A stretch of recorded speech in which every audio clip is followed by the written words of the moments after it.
Okay, so I'm writing this down. All right. All right. March 9. Let me, okay. March 9. 2020. And you go back and you find this, it's in there. And this is the only thing I've said on the duration. Okay. It's not like I gave 30 different things. Okay. This is it. On March 9th of 2020, I posted this, meaning COVID-19 is the 100-year cycle and still has 15 months to play. Back when I posted that, no one said this, but I imagine people thought this guy's crazy. This thing can't last 15 more months. Well,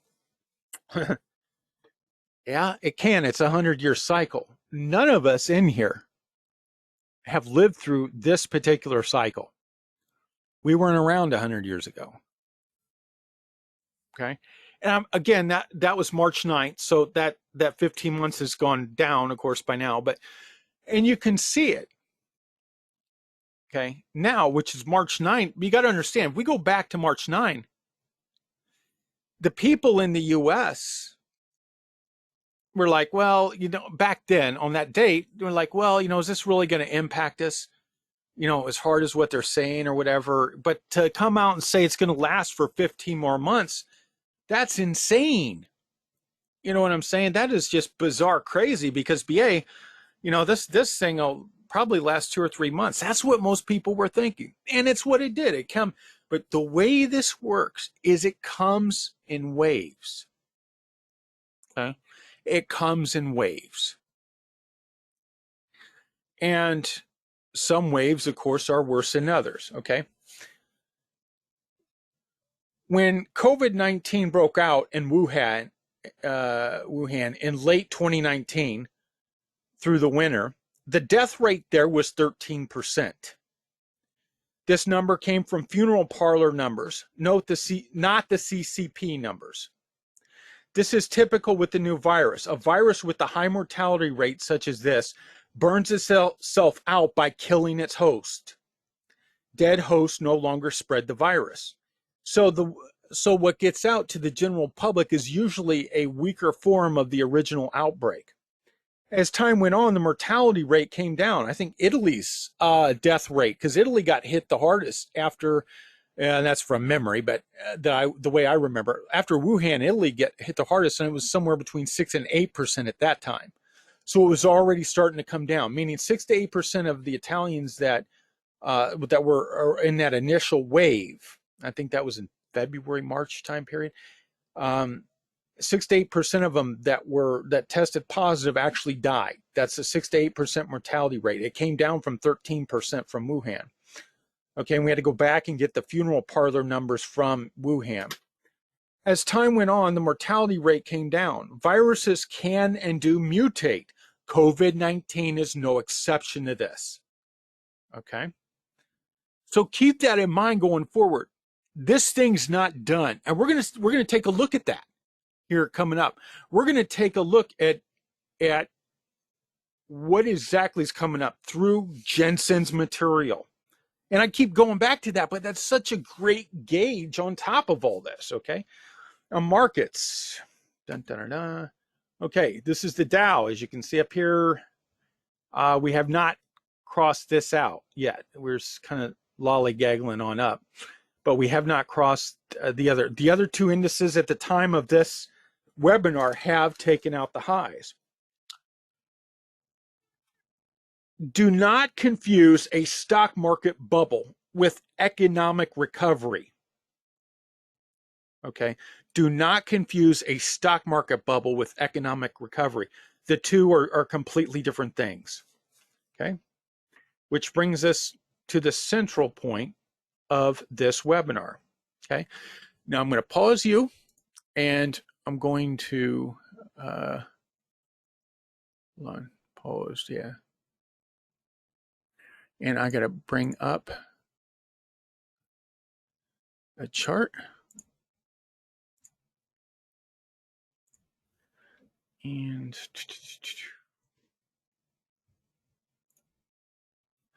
okay, dynamic. All right, and I'll bring you guys back up. Yeah, All right, we're back up. Now, this is March 1 of 2020 coming into this, okay? Just at that point, and we use this because Jensen says the three planets that time these economic expansions and contractions are Jupiter, Saturn, and Uranus. And those were the ones I was watching coming into this when we received the initial shock wave in the March, April, and early May time period. Well, if you watch this, just around March 1st, Saturn starts to, it actually goes back. We could get the actual days. But around March 1st, it starts coming in, okay? And this is at 2814, 2814. This is at 343. So that is about 5.5 degrees. But as we move forward here, we'll do it in weeks. As we move forward here, okay, it starts coming in more and more, okay? So like here, now our orb is down between Saturn and Uranus. It's down to 4 minutes, 40 seconds. 4 degrees, 40 minutes, sorry. It's down to 4 degrees. So that's tightening. Well, what that's like is that's like a lighter. If you, and don't do this, but if you have you stick your finger out and you light a lighter and it's about a foot away and you start getting it closer to your finger, you know, that it's that when it's exact, that flame is going to hurt your finger. Okay. And as it moves away, it's lessening, but as it's moving closer, it's gaining. Well, that's the same game here. But these guys stalled out, and they stalled out, and I came out in early May, and I said May 9th is when things change, around May 9th, okay? And here we have Saturn had just gone stationary at about 2, and this is 7. So this was, again, this was at 5, would be about 3. This was roughly at about 3.5 degrees separation, okay, when it sold out. But it also, Jupiter started coming in on it here, okay? And I said it would start easing up on everyone around March 9 or 10 or whatever, right around in that window. What that is that was Saturn going retrograde, okay? When a planet's going retrograde, which means it's going in reverse, it's weak. It is weak. So what's going on here is that this Saturn, which was really the linchpin on this thing, okay, it was holding down the economy. A lot of these guys were pretty much, what do they call that? Locked down. Most people were locked down. Okay. Then you start seeing it now that all these guys are going retrograde, which means the whole configuration weakened. And that's when I came out with the video and I said, hey, look, it's early May when I did it. And I said, hey, look, this is going to slow down. Okay. It's going to start going away. Then I didn't say it's over. I just said it's going to start going away. And that's what it is. But the problem, and what I didn't put in the May one, because I didn't want to spook anyone, is that these things come out of retrograde, obviously. You guys know that. These guys come out and they start moving forward again. Okay.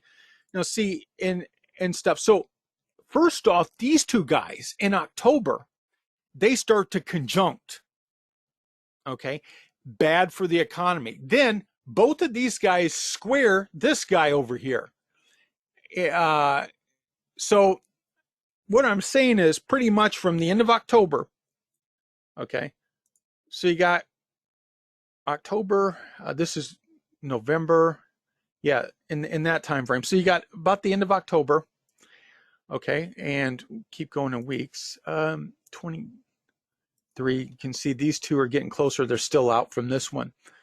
Okay, so they go, and then these are exact right around the week of Christmas. These are exact. Okay. But then this guy, both of them start squaring this guy. Okay. And that's what the square is just coming on here. So after these two get done and they start loosening up, we get thrown back into it. These two then are going after this guy, which is what we had happening technically before, back in May. Okay. And then that, okay, the first one here is Jupiter square Uranus. That's in January, okay? At the same time, this guy is under pressure from Saturn, and this guy is also under pressure from Saturn still. Okay. So what I'm saying is the epicenter of this storm is not here yet. Okay. And that's clearly what's in the chart. The epicenter's not here. The epicenter is in early 2021. Now, I am not talking about stock market prices. Okay. Like I said in the very beginning of this, that comes off of different factors, a different way.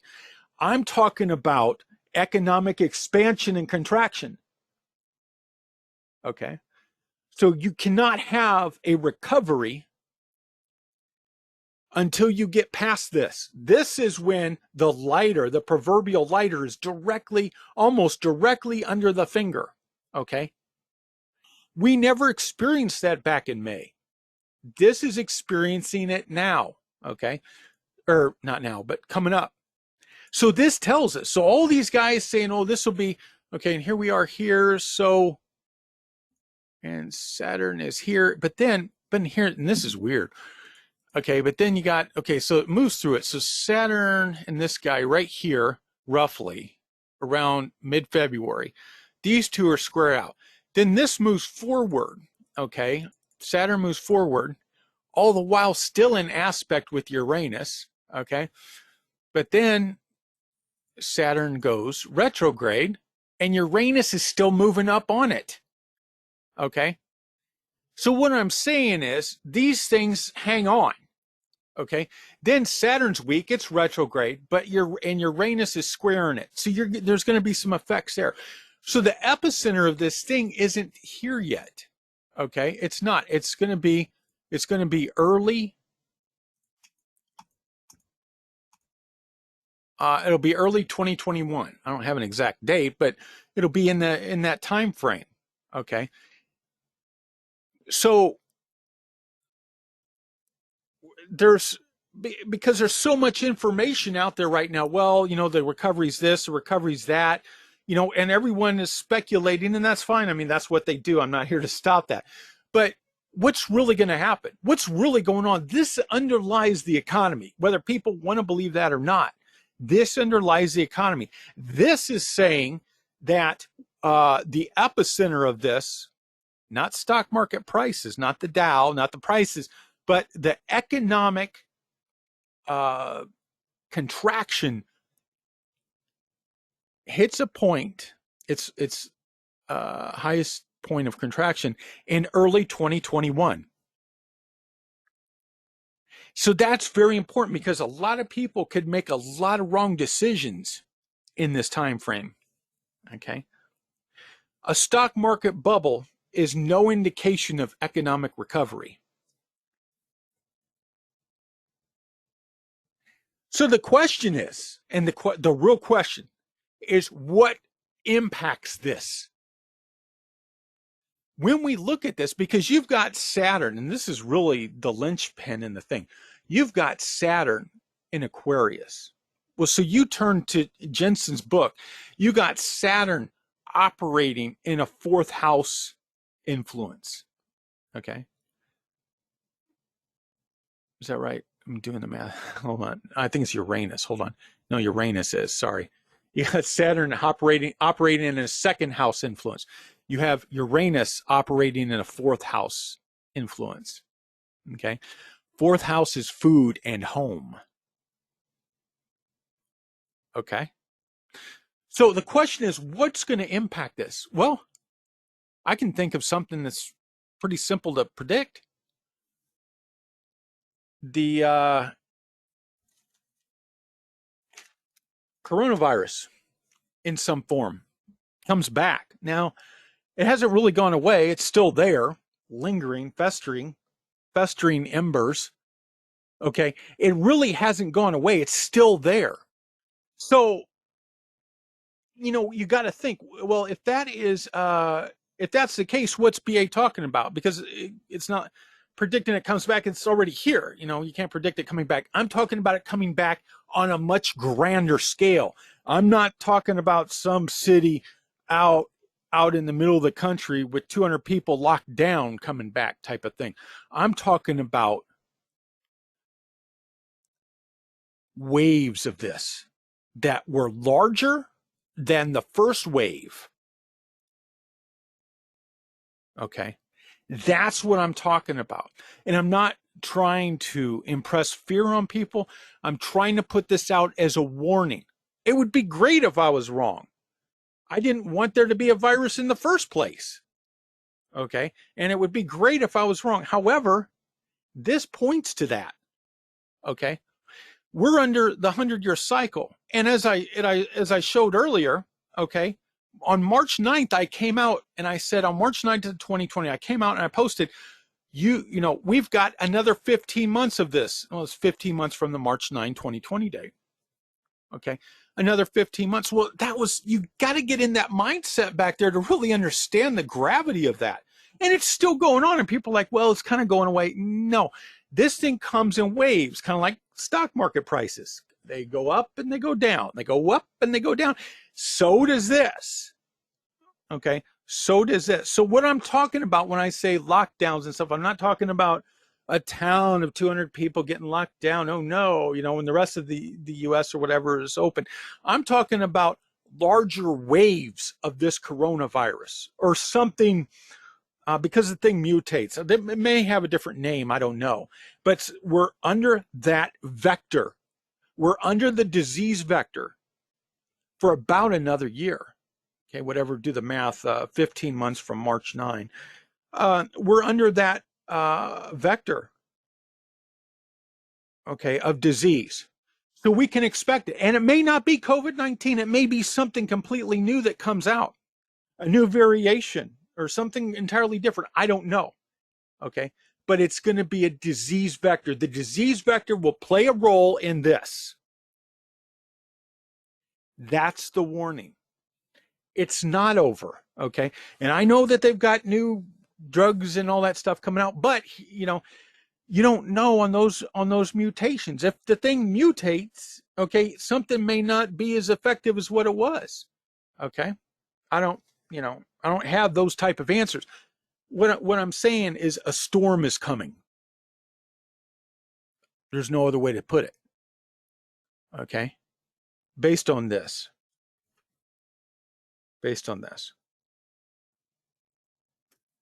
So the question is, what negatively impacts the economy at this time? Okay. Well, the most easiest thing is more COVID like stuff. Okay. More lockdowns, more supply problems. And we've already talked about the food shortage problem. This is why this webinar was given at this time. Okay. That's why this webinar was given at this time. All right. So if you got any questions, go ahead and type them in. You know, on this, this webinar it's a prelude to other ones, but given the state of the, given the state of things out there, I felt it was very important at this time to do this webinar. I felt strongly, and I feel that it's going to come back. You're going to start to see it, and that's not in my notes. I feel you're going to start to see it in the September-October period. And the key word there is start. Okay. I feel you're going to start to see it in the September-October period.